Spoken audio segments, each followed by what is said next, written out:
Hello friends, welcome to our channel కలిషాస్ kitchen. ఈరోజు వీడియోలో చికెన్ని చాలా సింపుల్గా ప్రిపేర్ చేసి షేర్ చేస్తున్నానండి. బ్యాచిలర్స్ కానీ ఇప్పుడిప్పుడే వంట నేర్చుకునే వాళ్ళు కానీ పెళ్ళి కాని వాళ్ళు కానీ ఎవరైనా సరే సింపుల్గా ప్రిపేర్ చేసుకునే విధంగా షేర్ చేస్తున్నాను. ఇక్కడ స్టవ్ ఆన్ చేసుకొని ప్యాన్ పెట్టుకొని 5 టమాటాలు, 6 ఎండుమిర్చి, కొన్ని జీడిపప్పుల్ని ఉడికించుకుంటున్నాను వాటర్ వేసుకొని.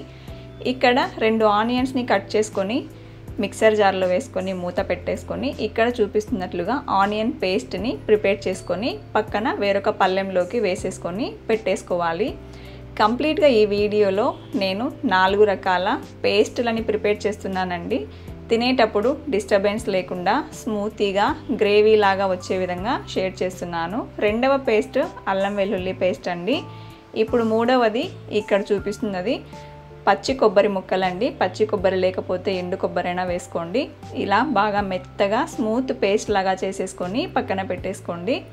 ఇప్పుడు ఉడికిపోయిన టమాటాలు, జీడిపప్పులు, ఎండుమిర్చిలను ఇలా మిక్సర్ జార్లోకి వేసేసుకొని మెత్తని పేస్ట్ లాగా మిక్సీ పట్టించేసుకోండి.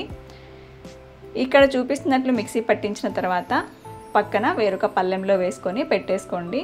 ఇప్పుడు ఒక కడాయి పెట్టుకొని కర్రీకి సరిపడా ఆయిల్ వేసుకొని 4 ఇలాచి, 2 స్టార్ అనైస్లు వేసుకొని కొద్దిగా జీలకర్రను వేసుకొని వేపుకున్నాక ఫస్ట్ ఆనియన్ పేస్ట్ని వేసుకొని కలర్ చేంజ్ అయ్యే వరకు వేపుకోండి.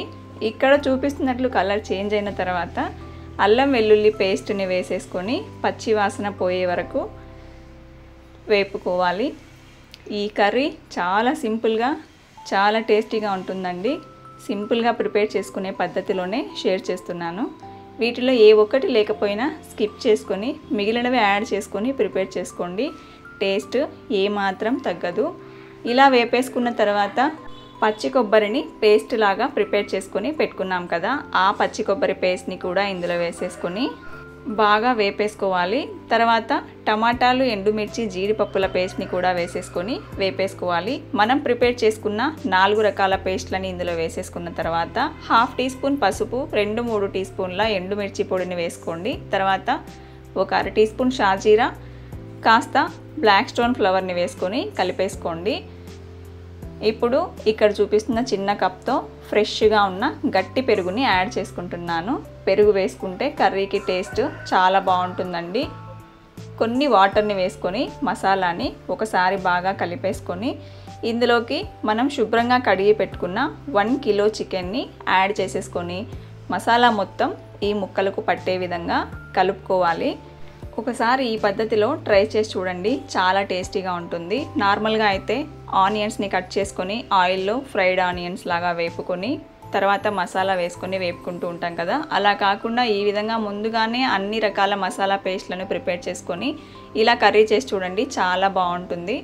ఇప్పుడు నేను ముక్కలని వేపుకున్న తర్వాత రుచికి సరిపడా ఉప్పుని వేసుకున్నాను. తర్వాత ఒక 2 టీ స్పూన్ల నెయ్యిని యాడ్ చేసుకున్నాను. నెయ్యి నచ్చని వాళ్ళు స్కిప్ చేసేయండి. నెయ్యి వేసుకున్నా కానీ చికెన్లో మనకి నెయ్యి ఫ్లేవర్ ఏమీ తెలియదండి, టేస్ట్ మాత్రం చాలా బాగుంటుంది. ఇలా అన్నింటినీ కలుపుకున్న తర్వాత నేను 2 గ్లాసుల వాటర్ని వేసుకుంటున్నాను.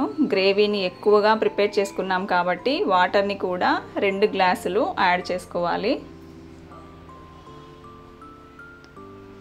వాటర్ యాడ్ చేసుకున్న తర్వాత ఒకసారి బాగా కలిపేసుకొని ఫ్లేమ్ని హైలో పెట్టుకొని కాసేపు ఉడికించుకోవాలి. మనం యాడ్ చేసిన ఆయిల్ మొత్తం పైకి ఫ్లోట్ అయ్యి గ్రేవీ చిక్కబడే వరకు ఉడికించుకోవాలండి.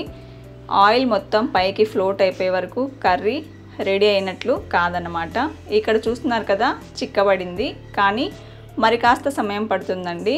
ఈ స్టేజ్లో 1 టీ స్పూన్ మిరియాల పొడి, 1 టీ స్పూన్ జీలకర్ర పొడి వేసుకొని కలుపుకుంటున్నాను. వీటిని ఇలా చివర్లో యాడ్ చేసుకుంటే టేస్ట్ బాగుంటుందన్నమాట. మీ దగ్గర గరం మసాలా ఉంటే అది కూడా యాడ్ చేసుకోండి. నేను చాప్ చేసి పెట్టుకున్న కొత్తిమీరని కూడా వేసుకుంటున్నాను. ఒకసారి బాగా కలిపేసుకోండి.